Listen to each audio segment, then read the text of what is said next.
The main topic of the day is, of course, Trump's speech about the state of affairs in the world, the balance of power, and the war in Iran. But I want to start with the statement made by the press, both American and international, that MAGA, Make America Great Again. The movement is divided that half of the Republican Party does not support the war in Iran, and that the opinion in the U.S. is that Americans are outraged that we lost the war, and that many so-called Republicans are leaving Trump for the Democrats. If all this is true, then it means all of Trump's initiatives are finished, because in November it's clear that the Republicans won't be elected. And it's the end of the revival in America, the end of the dream, welcome to the socialist paradise. Is that so? Well, let's start with the support for Trump in the movement, the MAGA movement, and then we'll move on to the epic-making speech of our president. Among Republicans who identify themselves as MAGA supporters, Trump's approval rating is 97%, a full 97%. But of course, that pales in comparison to the latest NBC poll, which showed that Trump got a perfect score among loyal MAGA supporters, 100% approval. Even Harry Enton from CNN was forced to marvel at this unprecedented poll result. But MAGA, how many of them are there? Maybe half of them have already run away from your MAGA. It's part of the Republican Party, plus some independents who switched sides, plus Democrats. By the way, some of them have also joined MAGA. So maybe now only a small part of the Republican Party is with Trump? And the MAGA movement itself is growing. According to YouGov, 65% of Republicans now consider themselves MAGA, America First. This is the highest number they've ever recorded in all their years of polling on this question. So the Economist YouGov poll and the CNN poll say that there has never been as much enthusiasm for the movement organized by Trump as there is now? Never before. Previously, half of the Republican Party called themselves MAGA, and now it's 65%. That's a huge increase. And from radio, television, and podcasts, there's talk of division and escape. Distrust, disaster. Just a disaster. And it's especially a disaster now because they failed to change the government in Iran. If you ask who's winning the war with Iran, look, here's where it stands now. 76% rightfully say the United States. It's not even close. But considering the round-the-clock hysteria, the propaganda pushed by traditional media, you might think this is Vietnam 2.0. But unfortunately for traditional media, the overwhelming majority of nations ignored traditional media. They turned them off, and they admit that every single objective military indicator unequivocally shows that the forces of the United States and Israel crushed Iran. Let's talk about, of course, what the U.S. and Israel did not achieve. But first, after all, what were the minimum objectives and the wish list? That is, the maximum objectives, or as they say, the optimistic hopes, right? If you want, we can call them that. So the mandatory objectives, that is the minimum objective, right? The destruction of Iran's air defense and military industry has been accomplished. Well, they say it's about 90%, I haven't counted. The destruction of the Navy, they say it's about 95%. The destruction of launchers, missiles, warehouses, and in general, the industry related to missile production. Well, according to various estimates, between 80 and 90% have been bombed, and as the Israelis and Americans say, give us another week or two, and we'll finish this job. The destruction of the remaining centers for the development and production of enriched uranium, including laboratories, has been carried out. Again, some say 80%, others say 95%. Well, I'll put it this way. It seems that a lot of what needed to be destroyed has already been destroyed. Thank you. Their fleet is gone. Their air force has been destroyed. Their ballistic missile capability has been reduced by more than 90%. Their drone capability has been reduced by more than 90%. Their production facilities have been completely destroyed.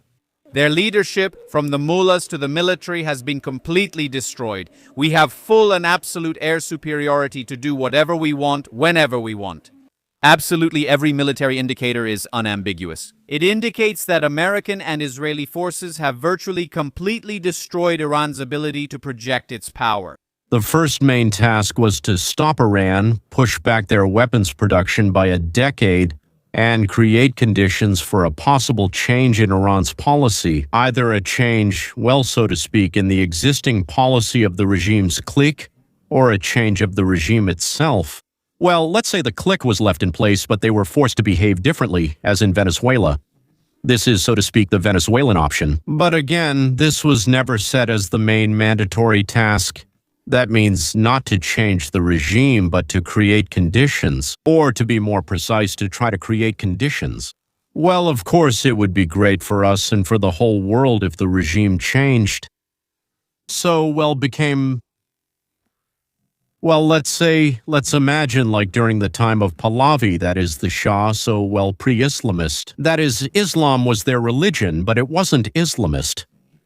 I don't know, like for example now as an analogy, for Iran to change its policy, to join a coalition with Saudi Arabia, Israel, and so on and so on and so on. But there were certain barriers that the U.S. simply couldn't cross. Let's say landing a large, huge force like 100,000 people, something like that, capturing Iran. Impossible, right? Yes, a long-term military operation as well. Unfortunately, or fortunately, I don't know, it's impossible. The American Guys Game reviews reports from the front where boys and girls are dying, both Zayevs and Montanas. And Trump announced from the very beginning that it would be 46 weeks of military action. It's been 4.5 weeks.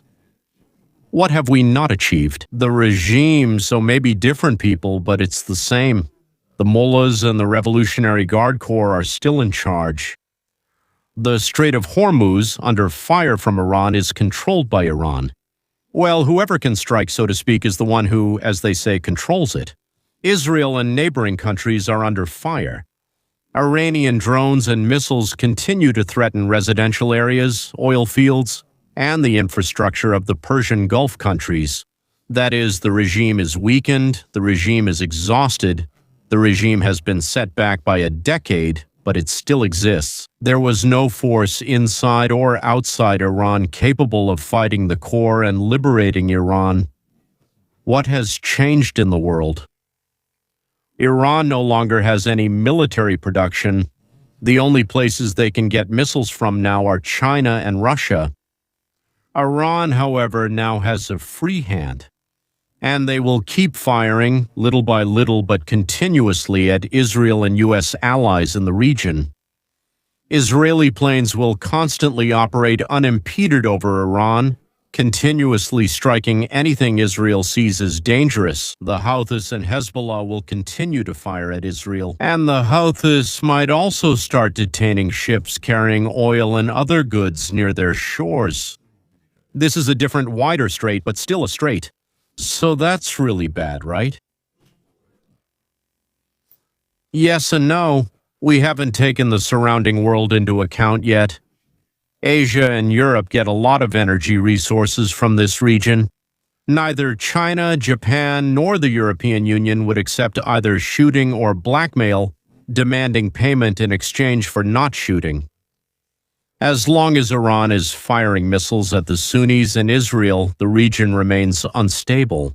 Oil importers have several options. If the U.S. leaves, then they have to solve the problem of getting oil on their own. And as always, there are two ways. The first is to send military squadrons and protect their trade routes, while simultaneously striking at points in Iran from which drones and missiles are launched. And B is to make a deal with Iran. And if Europe doesn't have much strength for this, or rather they have the strength but lack the political will, then what? China, which gets about half of its oil from the Brazilian Gulf, came out with a proposal today, right before Trump's speech, on how to resolve this situation. They say it can be done quickly and without shooting, but why did they do that? And who benefits or suffers from this? It's clear that China benefits from what they're proposing, but what about everyone else? China and Pakistan, not just China.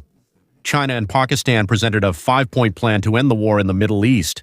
Immediate ceasefire, peace talks, protection of infrastructure, free passage through the Hormuz Strait, all under the auspices of the UN, and everything gets resolved.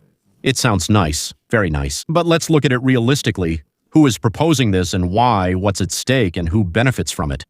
So, Iran supplies about 12% of all Chinese oil imports, below market prices, skipping traditional channels. In addition, another 40% of all the oil that China buys from the Middle East passes through the Strait of Hormuz. Iran has blocked the strait. For Beijing, this is a blow right to the solar plexus. Add to that almost $70 billion of Chinese investments in Pakistan through the economic corridor. Instability in the region threatens all of this infrastructure. The conclusion is simple. China is losing money. China is losing money every day as long as the war continues. If the war drags on, Beijing faces an energy crisis at home, a geopolitical defeat in the region, and a dangerous precedent. And what does China gain if the plan is accepted? Well, the reopening of the Hormuz Strait, the restoration of oil supplies. That's pretty clear. The strategic status of a global peacemaker and a seat at the table for the post-war reshaping of the region. Contracts for reconstruction in Iran. There's a lot of money to be made. Diplomatic influence and the weakening of Western sanction coalitions. The U.S. fought with specific goals to destroy Iran's nuclear program or to change the regime. The Chinese plan proposes freezing the status quo. The Iranian regime survives. The nuclear program has been suspended but not destroyed. And quietly, they will tell China and Iran, don't worry, we will help you resume it. For Tehran, the plan is a lifeline, of course. Strikes on infrastructure. They stop, the regime gets a respite, and so on and so forth. Israel was actually fighting for one thing, to eliminate the Iranian nuclear threat once and for all. For Israel, a half measure doesn't really work. That is, more precisely, it doesn't work at all. A truce in which Iran keeps its regime and a frozen nuclear potential is not a victory for Israel. The point proposed by China is especially concerning. The protection of civilian nuclear facilities. It's interesting who will decide what is peaceful and what is not. This mechanism has already failed 3 times in the past 12 years. For Israel, this plan is clearly a bad one. If the plan is adopted, Beijing benefits the most. The U.S. gets tactical relief at the cost of a strategic, I would say, defeat. Iran survives but is not freed. Israel gets a pause before the next round. We move on. 810 years pass and everything starts all over again. So tactically it's good, but strategically it's far, far, far from a victory. How can the Iran problem be solved without using military force? Bibi Netanyahu has already given the answer. It's called the Saudi-Israel-Europe oil pipeline. The essence of the project. Netanyahu publicly revived the idea of building such pipelines connecting the Persian Gulf regions with Israel and then onto Europe. Instead of transporting oil through the narrow passages of the Hormuz Strait and Bab el-Mandeb, which is where those very Houthis are located, we can, he said, build a pipeline westward across the Arabian Peninsula to Israel's Mediterranean ports. What kind of pipeline is this? Not that huge, 700 kilometers from Yanbu in Saudi Arabia, through Jordan to Eilat, connecting to the already existing Eilat-Ashkelon pipeline, which leads to the Mediterranean Sea, to the ports, and further to Europe. Why is this important right now? Israel is trying to present itself as a safe corridor for exporting Persian Gulf energy resources to the West. It will be protected, of course. Israel will protect this very pipeline. Against the backdrop of Houthi threats and the closure of the Hormuz Strait, this option becomes very valuable. Israel will earn several $100 million a year from transit, but that's not the most important thing. The main thing is that it becomes aligned with Saudi Arabia and the Gulf countries, whom it saves from vulnerable and dangerous routes. Europe gets a shorter and cheaper route for oil from the Gulf, bypassing the Suez Canal. Chaga's position is very simple. Chris Wright in Washington in April 1925 reported that we are showing strong interest and will be happy to raise this issue with the Saudi side. But Saudi Arabia unfortunately says that until the issue is resolved between Gaza and Israel, we cannot begin discussions. So once again, it all comes down to Gaza. Well, anyway, I think that in the end, some decisions will have to be made regarding Gaza. But if the pipeline is built, it changes everything, absolutely everything, immediately. The Strait of Hormuz loses its significance for Iran and stops being a choke point for global energy. Iran loses its main trump card. Israel turns into an energy hub between Asia and Europe, and the normalization of Saudi Arabia with Israel becomes economically inevitable. Because, gentlemen, let me tell you a terrible secret you never guessed. Petrodollars are more important than politics. There. Well, all right. We've been talking for a long time, but actually we gathered here today to listen to and evaluate Trump's speech. Let's listen to what path Trump has chosen to solve all these problems. This was Trump's second televised address as the 47th president. He started it by congratulating NASA. Today, just a few hours before his speech, they sent a group of astronauts to fly around the moon along a route that no one has ever flown before. Then he reminded everyone about Venezuela, about how with little bloodshed, well, actually without any American bloodshed, they managed to change relations with that country, where major efforts are now underway to expand oil production. In Iran, said Trump, there is a complete military victory. For 47 years, Iran shouted, "We will kill Americans." All the presidents swore they would neutralize Iran, but no one lifted a finger. To lead means to correct their mistakes, said Trump, and it was up to us to do it. Iran, they once blew up our ship. They took our people hostage. They trained terrorists to kill Americans. They carried out a massacre in Israel and killed their own citizens. In total, over the past years, about 45,000 people, with 35,000 just in the last demonstration. They must not be allowed to get nuclear weapons and long-range missiles. This is Trump's main point, as well as that of all other American presidents. I've been saying the same thing since I started my presidential campaign. Under me, Iran will not get it. It only became clear they were about to get it. As soon as they themselves said that their uranium is already enriched to 60%, as soon as we found out that the IAEA discovered somewhere around 87.78 again, so to speak, as I already said, I don't remember the exact enrichment percentage right now. In other words, any moment now, another week, another 2, another 3, and they would have enough for 11 bombs. It's all been calculated a long time ago. They would have enough uranium. In 4 years, KKK. The World War ended, yes. Well, it lasted longer.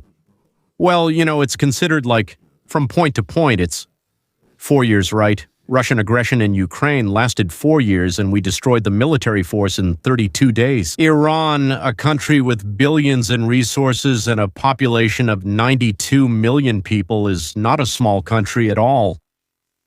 So Kuwait, Qatar, Bahrain, the Emirates, Saudi Arabia, Israel helped us, Trump said, and we will not let anyone harm them. We will not leave the region until everything related to the military-industrial complex is destroyed, until it lies in ruins. This is the first promise that Trump made during this speech.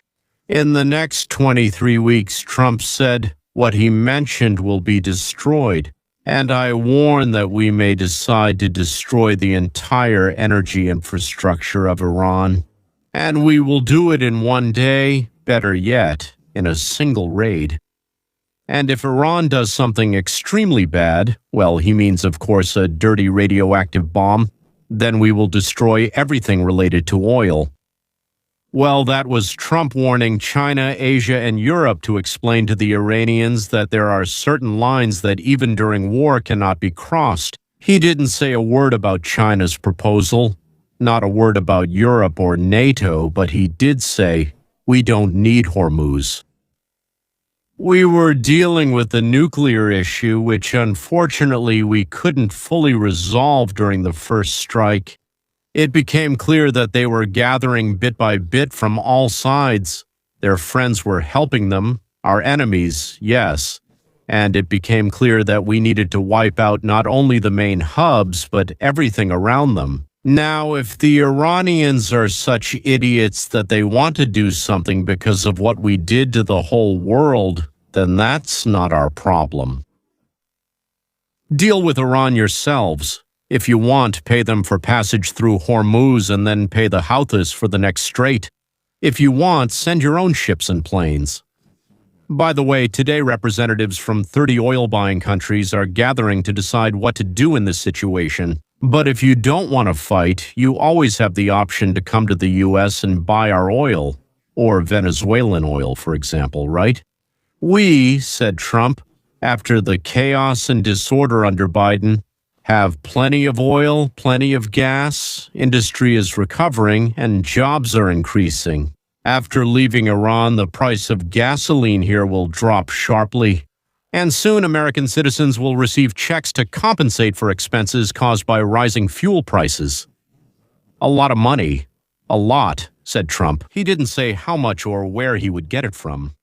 We, said Trump, are getting rid of the cancerous tumor on the body of the planet.